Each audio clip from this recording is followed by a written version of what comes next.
I mentioned this, and I think it's as good a time as any. There was a real baseball legend that left us yesterday, and he had not been in good health. Who, admittedly, he did play in my lifetime. Stan Musial, to have appreciated him playing.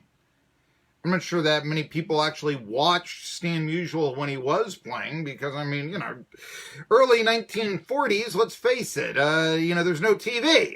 I know it had been invented, but it was 1942, people don't have TVs. I mean, it's very few people. It's like the internet in 1983 or something. I mean, et cetera, in person, Sportsman Park or wherever. So you had that. I'm just using random ball player from the past, Stan Musial. But, I mean, I remember in this area, this is a while back, but somebody actually was such a Stan Musial fan that they got a personalized license plate. It said Musial. And young to have seen him play, but the legend of Stan Musial.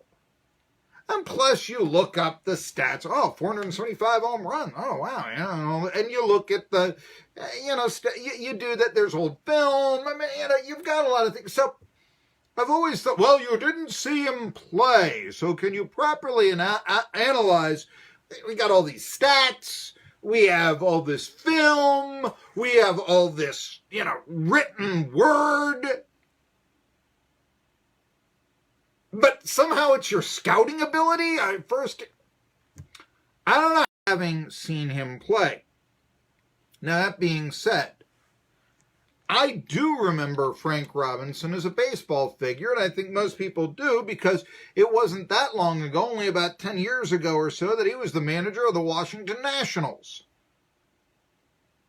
And I actually can remember the first time my mother ever took me to a baseball game. Tell you the story. I was not from a sports family. Actually, somebody who my mother once took to a baseball game, now Tony Washinger, is now watching. And I'm going to tell the story here. But yes, I remember we used to go to Three Rivers from Shippensburg here. He's now watching on Facebook, but to lose. They had been a winning team, now they're a losing team. Okay. And it's July 13th, 1984. Yeah, I can remember this. It's a doubleheader against the San Francisco Giants. ETSU's Atlee Hammers. However, this was, he was the manager, and I can remember going out there and taking him out, and even then, you knew, oh, there's Frank Robinson.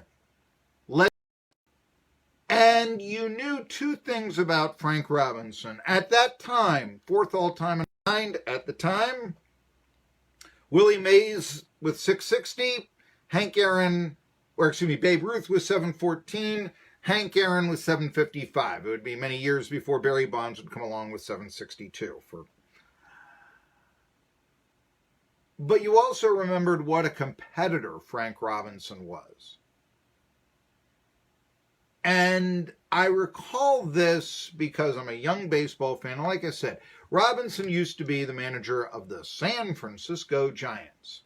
And he was the manager of the Giants, and that was kind of impressive. He really did have some stature as their manager. Of course, he had been the first black manager in Major League Baseball, not including a time where Ernie Banks, who had been a Cubs coach, was given the lineup card when the regular skipper had gotten kicked out of a game. So Banks technically, by that matter, did manage the Cubs, I think in 1973 or so. But in 1975, Frank Robinson became the first African-American manager full-time. And in his first game, he hit a home run. At the time, the Indians had this all-red uniform. And that does look like, you see him at that home run in the highlights in the all-red uniform, and it's sort of like, wow, what's that all about? But I think it made it even more memorable. I mean, the clothes standing out that way. Here we are, And the Indians didn't win that much, and he wasn't, Robinson never won a pennant. I don't think he ever finished in first place as a manager. That's unfortunate. He did, however, lead teams into the pennant race. And the first one I can remember was in 1982. And I'm going to tell you this story because the San Francisco Giants They had not won their division in 11 years. They, in fact, were pretty bad for most of the 70s. But in 1982, they slowly but surely crept their way into the National League West race that old-time Braves fans will remember because the Braves won the division that year. And it was a year in which the Braves, they won their first 13 games. That was a record, and division title since 1969. In 13 years, the division had basically been run by the Dodgers and the Reds for as long as anyone could remember. And what happens, lo and behold, the Giants creep back into the race because legend of Chief Nakahoma's teepee. At that time, the Braves played in Atlanta Fulton County Stadium. They shared it with the Atlanta Falcons. They had a mascot called Chief Nakahoma, and in some cheap seats area, they built a little teepee for him, and he would come out whenever the Braves hit a home run. But when football season began, the NFL season, and the exhibition games in August, they took down the teepee because the Falcons had sold those seats. Okay, for baseball, they weren't, only a really huge game would you ever sell a seat like that. And so, why bother? And the Braves started to lose. They lost 19 out of 21, and all of a sudden the Dodgers got back into the race. They were 10 back.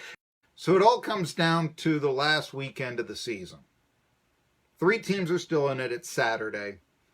The Braves are playing the Padres, and the Giants are playing the Dodgers.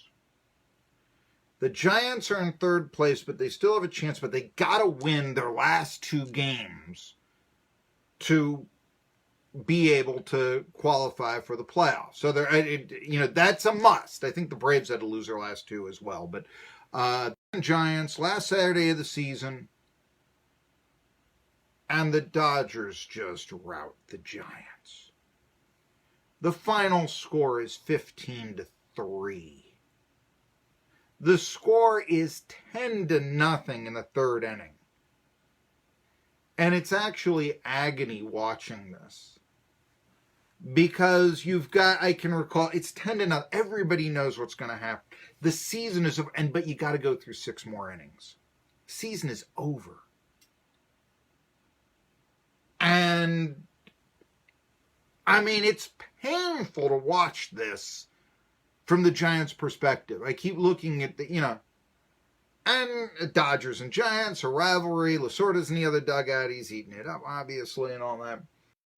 And he's in the Giants' dugout, over by himself, leaning up, trying to figure out, goodness knows what's going on, And a camera situated right beside the dugout then starts panning. I really appreciated that about Frank Robinson. That's my one lasting memory. And by the way, the Giants the next day on a Joe Morgan home run in the 7th inning on the 31st anniversary of the shot heard around the world hit by Bobby Thompson, knocked the Dodgers out of the pennant race. That was their revenge, and the Braves won the division and were subsequently swept by the St. Louis Cardinals in the playoffs. But nevertheless, yeah. But that swatting the camera